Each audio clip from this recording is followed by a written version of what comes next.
আমাদের কি হয়েছে আমরা মৃত্যুকে ভয় পাই না? আমাদের কি হয়েছে আমরা মনে করি না যে আমরা মারা যাব? পৃথিবীর সর্বশ্রেষ্ঠ মানুষ, সর্বশ্রেষ্ঠ রাসূল দুনিয়া থেকে বিদায় নিলেন, তার সাহাবীদেরকে ছেড়ে তিনি দুনিয়া থেকে চলে গেলেন, ওপারের জগতে পাড়ি জমালেন।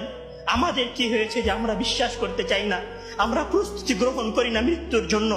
আমি আপনি কি মনে করি যে আমরা চিরদিন বেঁচে থাকবো? আমি আপনি কি মনে করি যে আমার গ্যারান্টি রয়েছে আমি সালাত আদায় করে আমার রুমে ফিরে যাব? বিশ্বাস করুন হে আমার ছাত্র ভাইয়েরা, অবশ্যই আমাকে আপনাকে একদিন মৃত্যুবরণ করতে হবে, আমাকে আপনাকে একদিন এই দুনিয়া ছেড়ে চলে যেতে হবে। সুতরাং মৃত্যুর জন্য প্রস্তুতি গ্রহণ করুন, সুতরাং মৃত্যুর জন্য প্রস্তুতি গ্রহণ করুন। সেই দিন আসার পূর্বে, যেই দিন মৃত্যু আপনার দরবারে উপস্থিত হবে এবং মহান আল্লাহ তাআলাকে আপনি বলবেন, হে আল্লাহ, আমাকে স্বল্প একটু সময় দিন, আমাকে স্বল্প একটু সময় দিন, আমি ফিরে যাই এবং কিছু নেক আমল করে আসি। কাল্লা ইন্নাহা কালিমাতুন হুয়া কাইলুহা। তখন মহান আল্লাহ তাআলা বলবেন, কোনো সুযোগ নেই, এটা তো সাধক তার মুখের কথা মাত্র, সে ফিরে গেলে আবারও আমল করবে না, সে ফিরে গেলে আবারও আমল করবে না। সম্মানিত ভাইরা, সেই দিন আসার পূর্বেই প্রস্তুতি গ্রহণ করুন, সেই দিন আসার পূর্বেই প্রস্তুতি গ্রহণ করুন। জেনে রাখুন, সেই দিন উপস্থিত হয়ে গেলে আর কোনো আমল করার সুযোগ থাকবে না।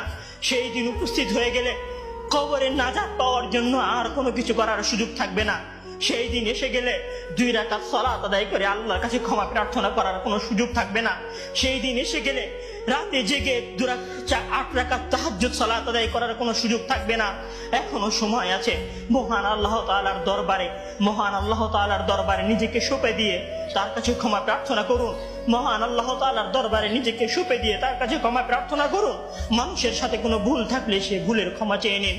মহান আল্লাহ তাআলার সীমা লঙ্ঘন করে থাকলে মহান আল্লাহ তাআলার কাছে ক্ষমা চেয়ে নিন। সেই দিন আসার পূর্বেই যদি সেই দিন এসে যায়, সেদিন আর কোনো লাভ হবে না, সেদিন বেঁচে থাকার আর কোনো সুযোগ হবে না, 1 সেকেন্ড সময় আপনাকে বেশি দেওয়া হবে না। সম্মানিত ছাত্র ভাইয়েরা, মৃত্যুর জন্য প্রস্তুত হন। মহান আল্লাহ তাআলা আমাদের সবাইকে মৃত্যুর জন্য প্রস্তুতি গ্রহণ করার তৌফিক দান করুন। আমিন।